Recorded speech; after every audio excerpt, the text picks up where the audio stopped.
संगच्छध्वं संवदध्वं शंभो मनासि जानतां देव भाग्यम यथा पूर्वे संजनाना उपासते समानीव आकुति समाना हृदयानिवह समानमस्तु ओ मनो यथा वह सुसहासति। ऋषियों ने करीब 15,000 साल पहले इन ऋचाओं के माध्यम से पृथ्वी के वासियों को एक समाज बनाने का आह्वान किया था जहां किसी का शोषण न हो। लेकिन आज तक हम पृथ्वीवासी ऐसे समाज की रचना न कर पाए। नवयुग चैनल के माध्यम से ऐसे ही समाज की रचना के लिए मैं आशा की गीत लाया हूँ। हमारे गुरु श्री श्री आनंद मूर्ति जी द्वारा बताए गए सिद्धांतों के आधार पर ज्वलंत मुद्दों पर मैं अपनी बात रखूंगा ताकि हम अपने ऋषियों के द्वारा कल्पना किए गए समाज की। आज का विषय है तंत्र में पंचमकार की साधना। तंत्र को लेकर आम लोगों में कई भ्रांतियां फैली हुई हैं। खासकर तंत्र के पंचमकार की साधना के बारे में लोगों के बीच गलत धारणा है। असल बात है अल्प विद्या, अल्प ज्ञान, ये भयंकरी हो उठी है। पंचमकार का तात्पर्य क्या है ये वो जानते नहीं, समझते नहीं और समझने की चेष्टा भी नहीं करते। तंत्र की मूलतः 2 शाखाएं हैं, एक है स्थूल, दूसरा है सूक्ष्म। इस सूक्ष्म साधना को योग मार्ग की भी साधना कही जाती है। स्थूल सूक्ष्म का मध्यवर्ती जो स्तर है वह मध्यम मार्ग के रूप में स्वीकृत है। तंत्र की सभी शाखाओं के प्रवक्ता थे भगवान सदाशिव, इसलिए इन शाखाओं में कोई विरोध हो ही नहीं सकता। शास्त्र कहता है सर्वे चौ पशवः सन्ति तलवत् भूतले नरा तेषां ज्ञान प्रकाशाय वीर भावम प्रकाशित वीर भाव सदा प्राप्य क्रमेण देवता भवेत्। स्वाभाविक अवस्था में सभी पशु हैं। साधारण अवस्था में मनुष्य मात्र में ही पशु वृत्ति का प्राबल्य देखा जाता है। फिर यह भी ठीक है, उन वृत्तियों की मात्रा सब में समान रूप से नहीं होती है। जिनमें पशु वृत्ति उग्र भाव से है वे खूब सहज से तामसिक भोग की ओर दौड़ पड़ते हैं और तामसिक वस्तु समूह का वो हठात त्याग कर साधना मार्ग पर चलना उनके लिए संभव नहीं है। जिनमें स्थूल भोग की आकांक्षा अपेक्षाकृत कम है वे साधनागत कारण से इनका सहज ही वर्जन कर सकते हैं। किंतु जो ऐसा नहीं कर सकते वो क्या करेंगे? यदि वे जोर देकर मन को भोग जगत से हटा दे लेना चाहें तो उनका परिणाम अत्यंत ही घातक क्षतिकारक होगा। साइकोलॉजिस्ट जानते हैं कि वृत्ति का रिप्रेशन और सप्रेशन का फल कभी भी अच्छा नहीं होता है।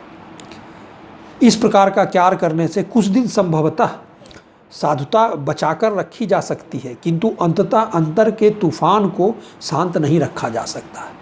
इसके फलस्वरूप जो प्रारंभिक जीवन में सत्य या साधु रहते हैं, आयु बढ़ने पर हम लोगों ने देखा है समाज में वे ही नाना प्रकार के कदाचार में लिप्त हो जाते हैं। अतीत में मठ के सन्यासी सन्यासिनी अथवा भिक्षु भिक्षुणी के जीवन में जो पाप की काली छाया उतर आई थी, यही था उसका कारण। उन्होंने जोर देकर वृत्ति को दबाकर रखना चाहा था, इसलिए उनमें स्थूल भोग की वासना छिपी हुई है। उसके लिए तंत्र के मत में स्थूल पंचमकार की साधना की व्यवस्था दी गई है। क्या वो साधना नहीं करेंगे? तो उनके लिए यही स्थूल पंचमकार की साधना दी गई है। सूक्ष्मतर वृत्ति की ओर जिनका आग्रह है, जिनमें भोग वृत्ति की आकांक्षा थोड़ी कम है, उनके लिए व्यवस्था दी गई है सूक्ष्म पंचमकार की अथवा योग मार्ग की। स्थूल पंचमकार का साधना का उद्देश्य क्या है? योग भोग के बीच में चलकर उसमें रहकर साधना करना और इस साधना काल में भोग का परिमाण कम करते जाना, उसको नियंत्रित करते जाना। परिमित भाव से भोग वस्तु के व्यवहार करने से क्रमशः साधक की मन शक्ति वृद्धि हो पाएगी और अंत में वह भोग के ऊर्ध्व में उठ जाएगा। तब वो सूक्ष्म साधना कर सकता है, योग मार्ग की साधना कर सकता है। इसके फलस्वरूप अंत में क्या होगा? प्रवृत्ति मूलक पंचमकार की साधना धीरे धीरे धीरे उसे निवृत्ति मार्ग में ले जाएगी। अब पंचमकार की साधना क्या है? वो है मध्य साधना, मांस साधना, मत्स्य साधना, मुद्रा साधना और मैथुन साधना। मध्य, मांस, मत्स्य, मुद्रा और मैथुन। अब एक एक करके हम देखते हैं ये है क्या, जिसके बारे में लोगों में गलत धारणा है, भ्रांति फैली हुई है। मध्य साधना, जो योग मार्ग की साधना करते हैं वे साधक सहस्रार चक्र से क्षरित रस सोम धारा का पान करते हैं और उसकी मस्ती में मदमस्त रहते हैं। अब ये सोम धारा है क्या? सहस्रार रस से हम लोगों ने चक्र और वृत्ति के बारे में विस्तृत चर्चा की है। विभिन्न वृत्तियाँ हमारी जो है वो विभिन्न चक्रों पर नियंत्रित होती है और ये नियंत्रित होता है जो हार्मोन क्षरण होता है। तो सहस्रार चक्र से जो हार्मोन क्षरण होता है उसे कहा जाता है सोम धारा। अब इसे सोम धारा क्यों करते हैं सर? जो हार्मोन क्षरित होता है उसका उत्पादन जो सहस्रार चक्र पर जो उसका उत्पादन होता है आंशिक रूप से चंद्र, यानी जिसको सोम कहा जाता है, चंद्र नियंत्रित करता है। इसीलिए इसे सोम रस भी कहा करते हैं। अब ये कब उत्पन्न होता है?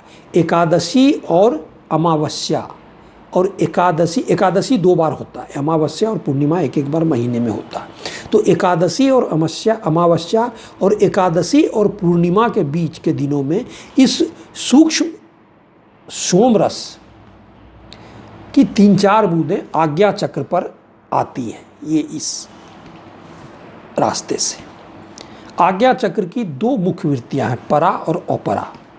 अब यदि साधक उस समय ईश्वर के चिंतन में विभोर रहता है तो यह सोम रस जो 3-4 बूंद आता है सभी जो नीचे के 48 ग्लैंड और सब ग्लैंड्स हैं उसको उज्जीवित करके साधक को अपार्थिव आनंद स्रोत में बहा ले जाता है। इसी स्थिति को शास्त्र कहता है सोम धारा छरेद यातु ब्रह्म रंध्रात वरानने पीत्वा आनंदम यस्तम स्व एव मध्य साधका। इस समय साधक अपने अनाहत चक्र के अराउंड एक ब्रिलियंट एफ्लुएंस जो है वो एफल्जेंस फील करता है और एक अपूर्व आनंद में डूब जाता है। इस समय साधक की आंखें एक अजीब नशे में डूबने लगती हैं। सदाशिव हर समय इसी समाधि में रहते थे। अब आम जन जो हर समय दुनियावी चिंताओं में डूबे रहते हैं उनका यह आनंद नहीं ले पाते, क्योंकि सोम रस जो ये 3-4 बूंद है उनके सहस्रार चक्र पर भी ये निर्मित होता है, लेकिन वो आज्ञा चक्र तक आते आते भस्म हो जाता है। तो जो आम साधु हैं, जो नकली साधु हैं या जो सूक्ष्म साधना नहीं कर रहे हैं, योग मार्ग की साधना नहीं कर रहे हैं, वे इसके लिए क्या करते हैं? चिलम पीते हैं, शराब पिएंगे कि हम भी उसी आनंद में आ जाए। तो वो आनंद, वो उस आनंद से उसकी तुलना हो ही नहीं सकती है। तो स्थूल मकार साधना में साधक क्या करेगा? अपने मद की मात्रा को धीरे धीरे कम करने की साधना करेंगे और वही कम करते करते एक दिन वो जब वो कम उनका हो जाएगा और दुनियावी चिंतन उनका अगर कम होगा तो ये जो है जो सूक्ष्म रूप की साधना है वो स्वतः उसमें लिप्त हो जाएंगे। अब मांस साधना कहा गया है माँ शब्दाद रसना गेया तदंसान रसना प्रिय यस्तद भक्षे नित्यम स्व एव मांस साधकः।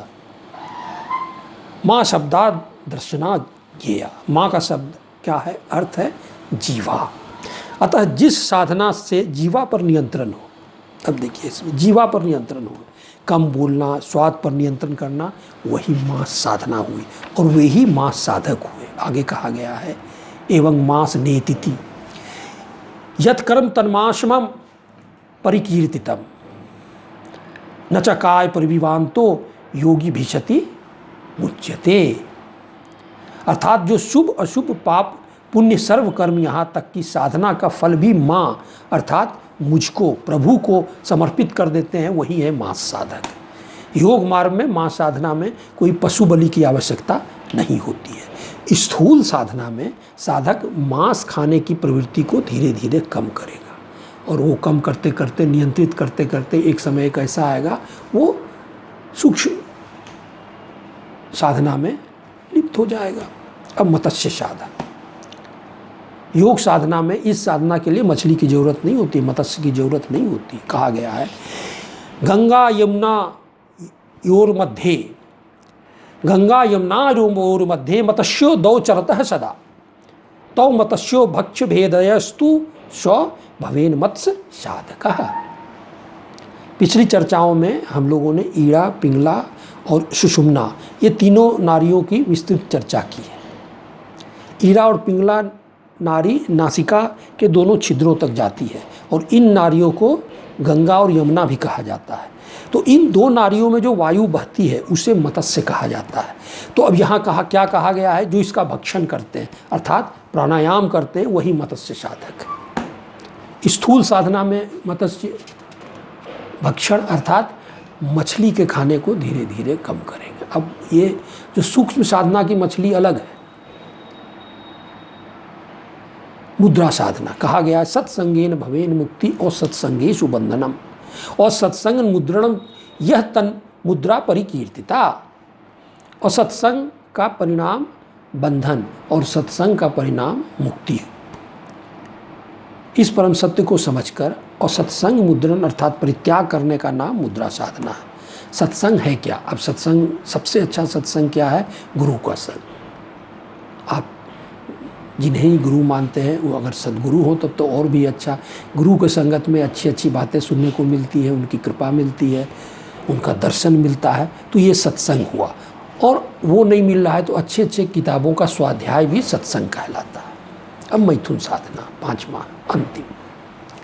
शास्त्र कहता है कुल कुंडलनी शक्ति देहिनाम देहि दे धारिणी तथा शिवस्य संयोगो मैथुनम परिकीर्तितम। पिछली चर्चाओं में हम लोगों ने कुल कुंडलनी की विस्तृत चर्चा की है। जो जीव भाव है, जो सोई रहती है, मेरुदंड के सर्वनिम्न अंश को कुल कहा जाता है। मूलाधार चक्र के इसी अंश में कुल कुंडलनी या जीव भाव सुषुप्तावस्था में रहती है। साधना बल से इसी कुल कुंडलनी को ऊपर उठाकर सहस्रार में परम शिव के संग मिला देना ही तंत्र साधकों का मैथुन साधना है।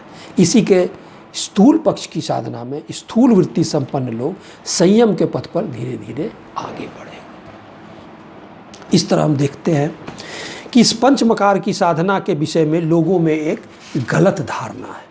यह साधना ईश्वर को पाने की साधना है और जो इसका स्थूल पक्ष की साधना करते हैं वो भोग की मात्रा को कम करते करते स्वयं को योग मार्ग की साधना में लाने का प्रयास करते हैं।